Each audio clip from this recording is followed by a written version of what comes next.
I see the clock says 3 o'clock here. I think it's time for us to get started. Alva, are you set? Yes, I am. Okay, great. Welcome everyone to our evaluation Q&A. My name is Julie Hudeman. I am the Strategic Initiatives Coordinator. And Alva, go ahead and introduce yourself. Hi, I am Alva Muhammad, and I am Coordinator for Program Measurement and Evaluation. Our session today involves very brief introductory remarks. We're going to talk today about how to encourage people to fill out online surveys, how to get that participation where you want it to be so you have the results that you'd like to share. We're going to focus on that for just a few minutes. And when we finish those remarks, then we will open up the line. You can either chat in the box, type something in the box if you have a question, or if we have a small group, you're welcome to unmute your mic and ask your question. The question can be about what we're talking about today or any other evaluation question that you might have. So let's go ahead and get started with the slides. Okay, so the first tip that we'd like to talk about to encourage people to fill out online surveys is to have a plan. Your program, as you're designing all of the logistics and the details and the materials and the scheduling, when you're planning your program, you need to include evaluation in your plan. It needs to be part of the structure of a program. It is not something that's thought about after the program at the end or thrown together for that purpose. So there need to be verbal and printed reminders that evaluation is part of the program. Maybe your program has a printed agenda and you hand that out as participants show up. If you're doing a post survey at the end, you should show them on the agenda that the evaluation is part of the program and that they're going to be expected or asked or invited to fill out a survey. So those reminders that evaluation is part of the program goes a very long way to establishing that as something they do as a participant in the program. So if you have registration opportunities during the program, announcements, that kind of thing, and then after the program by emails, those kinds of things, you need to remind people that evaluation is part of the process. So it is a program component. And that's part of our teaching and part of our education efforts we do in Extension. So I wouldn't suggest you jump in to online survey without a little bit of consideration. Some programs are already well established as handing out a piece of paper at the end, and at that time asking people to fill it out and then collecting it. That's great, well and good. We do need to start moving though to get to an online place. So one idea we have is that you transition from paper to online. So here is an example on this screen where we take a paper survey and we hand it out to individuals at the end of the program. But if you see at the top right, we give them the option for a mobile-friendly version, go to, and we use bit.ly as a shortened URL to get them there. We could also post the QR code or other shortened URL to help get them to the survey. So you can verbally say, here's the survey, but if you'd rather go on your mobile phone or your mobile device, there's the URL, log in, go to that site and fill out the survey. So you're beginning to encourage them to use that mobile approach in your programming and not always going with paper. Next slide, please. The next thing I'd like to talk about is using email. When you have an online survey, you're going to have to get it to them somehow. The example I showed earlier was how to transition from paper to this, but you're going to have to use email to tell people the survey is available and how they need to go to that. So you want to think a lot about the email. You definitely want to put in the subject line something like, please respond. And then after the colon, you're going to put what it's for, the name of your program, and indicate it's the survey kind of thing. So you're telling people in the subject line, and you've already talked to them during the program, or you've already shared with them in the program materials, they can expect an email from you to help to respond to a survey. This helps increase the participation in a survey. If you can personalize that email greeting, that's all the better. So if you tend to use a merging of information, maybe you have people's names in Salesforce or Cvent and you have that, you might be able to merge their names in it so it greets them by their name rather than just attendee or whatever you might have in a generic language. You want to tell them in that email why they're getting the email. Because you attended the recent program called, and then you want to make sure that you tell them that their feedback is very important. So you are repeating the message that you've told them at the program, that they can expect an email from you because they have been an attendee in your program, and that you're looking to them to help provide feedback and input on your program. So now you're repeating that message in the email that goes out. You want to do this in a series of emails, and you don't want to burden people with a lot of emails. So you want to start with probably just 3. You want to do the first email as an invite. You are invited to take part, right, in this email. 2 weeks later, you probably send a reminder, and 2 weeks after that, you would send a second reminder. Now, if you use Qualtrics or other tools for these online surveys, you want to use that system to distribute the emails, because the system will only send out those series of emails to the people who have not yet responded. So you avoid having a person get an email after they've already filled it out. So it's a really good way to control how many emails go out, and we don't want to email our participants to death. The next set of tips I want to share with you are about the survey itself. When you have an online survey, you want to be sure our branding is there, whether it's Purdue Extension or Purdue University, whatever the branding needs to be, it needs to be identified as ours. So make sure when they open up the survey, they see our logo and so on at the top. It's important to start the survey with a title and the purpose of why we're asking them to fill it out. So one of the approaches that you can take is you ask them to indicate their feedback to the program. Other approaches might be Purdue Extension is looking for input. You can do it different ways, whether you would take it from the individual's perspective or Purdue Extension's perspective, it doesn't matter, but it's important to state the purpose at the top of the survey as briefly as you can. So have that there. It needs to look visually easy to fill out. If you're a person that likes the matrices and you like to put things across the page and you have columns and all that, the more challenging the look of the survey, the less likely people are to fill it out or fill it out incorrectly because they don't quite understand it. I'll talk a little bit more about this later on. The other thing that you need to think about is if it's a long survey, it helps to add the progress bar so that they know how far they are into the survey. So that's a survey option that you can include. You want your surveys to be dominated by quantitative questions.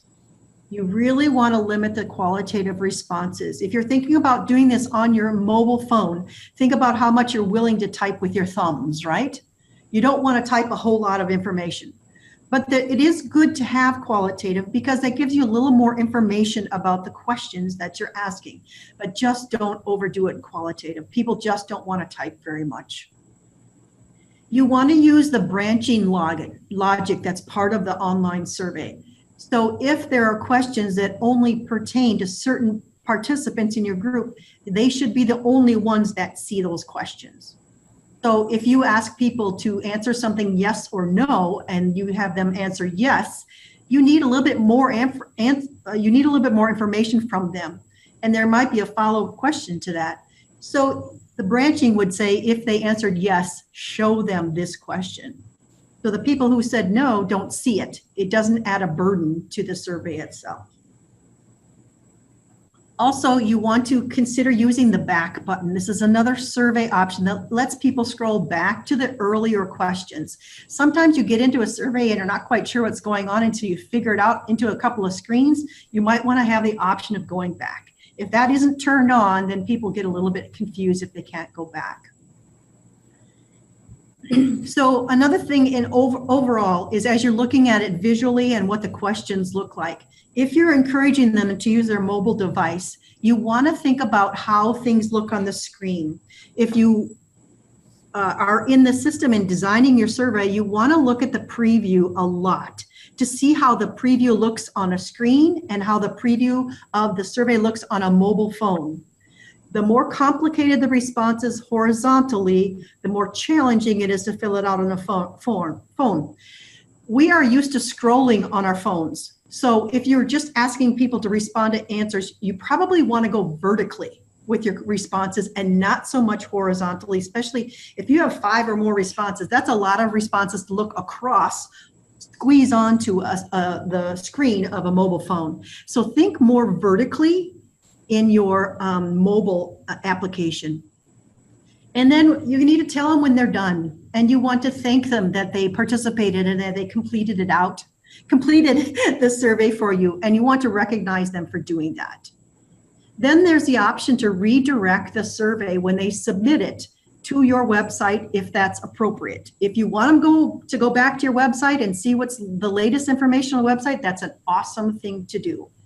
So you can just let them know, thank you for completing the survey. When you submit, you'll be redirected to our website. So they know that their survey has been submitted. So they're not like, I can't tell if my survey got sent in or not. Tell them how it works. So those are some tips about the survey and how you might do that. All right, I also want to share with you how we have instructions available for you on the hub, which is now the name for the intranet. We have an evaluation section, and there's evaluation training and resources that we can direct you to. And we also have an evaluation email. If you have any questions, need more information, go to the hub or email it as listed there on the screen, evaluation@purdue.edu. That concludes our brief comments. Let's open up the line. If you have a question about what I've spoken about today or any other evaluation question, please consider typing it into the chat box and we'll monitor that. Or go ahead and open up your microphone and ask your question.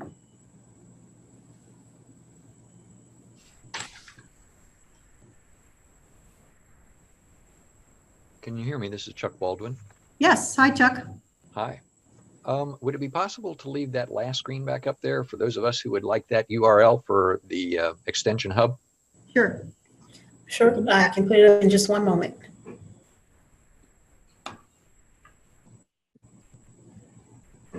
The intranet is in transition, and so what we're sharing with you today may be revised in the future, but this is where we currently are as far as the hub or the intranet for extension. Thank you. Other questions? Other questions? What would you like to know about online surveys or anything else about evaluation? Julie, there is a question from Naomi. Sure. Hi, Naomi. It's in the chat. Okay. So I will read it to you. It says, is there a limit to the number of email addresses Qualtrics can send out at one time? Yes, I think there is, but I don't know what it is, but it's pretty large. What happens when you send emails from Qualtrics is it actually takes processing time. You have the ability to say, I'm ready to distribute my survey, and it will ask you, do you want to, it usually will send it in, the standard or the default says we will send it in about an hour, and it will process to get all of your surveys out. I have done some that are 300 plus, and that hasn't been a problem. Actually, the last one was 400. So yes, it does take some time to process them all. I don't actually know what the limit would be on the numbers, but I would say what is involved is processing time. You can also describe when you want it to be sent. You could say, send the survey now, and then it will start processing. But again, it takes several minutes before a whole survey gets sent out. You could also say send it in 4 hours or something like that. So you can schedule the time that you want it to start going out. So that was more than you asked. It was just the number. It's hundreds of surveys, but I don't know the exact number. Other questions?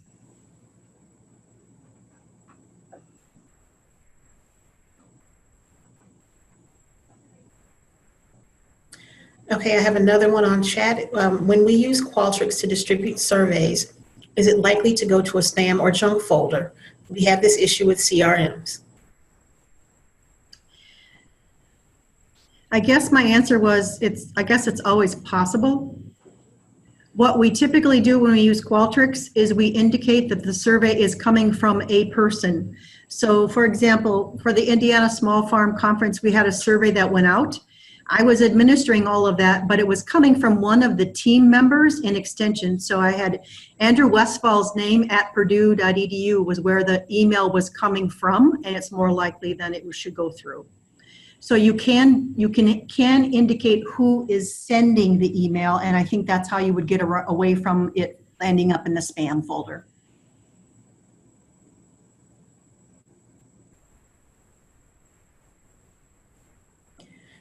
I would add one tip, Julie. Sure. If you're using Qualtrics, take advantage of their survey optimization feature. So it will show you, it may say we have 5 ways to improve your survey, or we have 6 ways, or whatever. It's worth the time that it takes to go through and look at the ways that Qualtrics recommends that you improve the survey, because usually the tips are related to things to make the survey flow more smoothly for the person on the other end.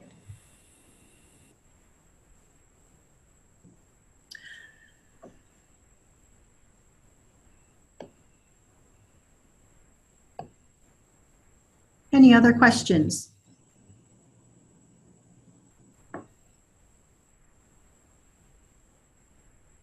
I have one. Sure.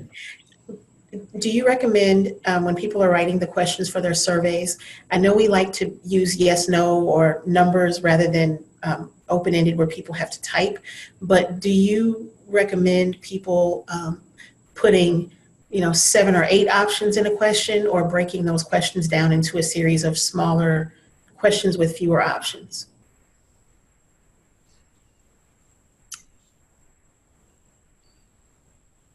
I guess I think it could go either way. It depends upon what you're asking. If you're looking for some gradation, if you will, or levels of response, you probably want to have multiple responses. But if a yes or no suffices, that would always be my first choice.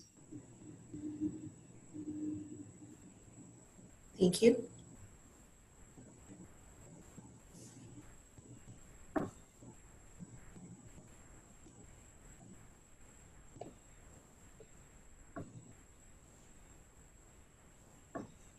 Okay. We have another question. How frequently do you recommend sending reminders, and how many reminders per participant? So my recommendation is that you wait about 2 weeks. So you send the initial email, which I call the invite or the invitation. Then 2 weeks later, you would send the first reminder.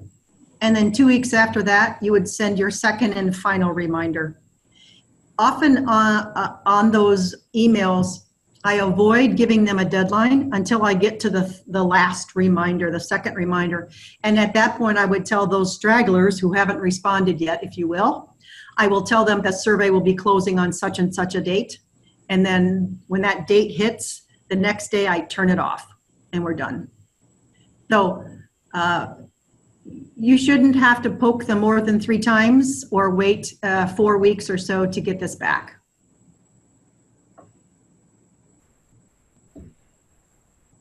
If they respond after the invite email, they'll never see another email from you because they've already completed it if you go through Qualtrics.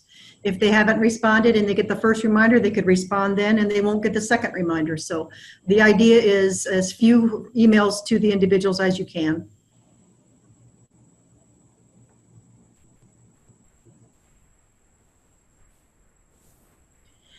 It all comes back to the point where I started, where I said, if you communicate with them in advance and they know it's coming, they're more likely to respond. I think you'll find that 90% of your people will respond within the first 5 or so days of your invitation. And that's where you want to hit the most people, right? The stragglers are not going to come in very fully after that. But your first invite is going to get your largest number of respondents. So go ahead. Oh, and that was okay. There's a follow-up. What is Extension's average response rate? I have no idea. It depends upon our group and what's happening. what I look for in a response is how many do I get back as far as the sample size. If I get a sample size that is at least 30, I'm feeling pretty good. Actually, 30 respondents. Whatever percent that it comes out to be, it might be small in a population or it might be large, but at least I have 30 sets of data to work with. I'm good with that. We really want the response rate to be up, but we're not going to get high percent rates most of the time. If your group is not used to doing email at all, you're going to have a low response rate. If your group is used to registering online, getting reminders from your program online, if, for example, like master gardeners, they operate online completely. Those people who are the interns, they're all the time responding by email. They respond like at 95% or more because they're used to working online. So there are a lot of variables about when people will respond or not. The tips that I was sharing with today are kind of the base to help you get a good launch of your survey so you're more likely to get people to respond. So Julie, does that then make it a bit of a trade-off? Because I know if I'm an educator and I have 50 people in the room with me and I give a pencil and paper survey, I know I can, pretty much persuade most of those 50 people to complete it. But if I do it online and I'm crossing my fingers to hope that I get to 30, which way should I go as an educator? Well, it would be the easiest to do the piece of paper because you have a captive audience, but then it's up to you to enter data into the system. So it's your choice. Yeah, you would be taking a gamble there, but that's why we're hoping we can start transitioning people by sharing that there is an online option available or paper. Yeah, it's you're right. It's a decision you have to make, and how are you going to get the best response?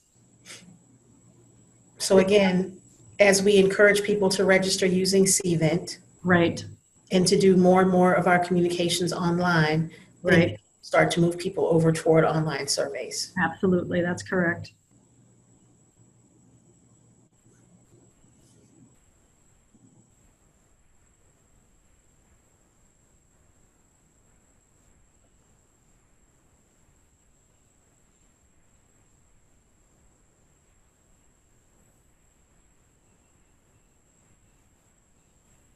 Okay, other questions?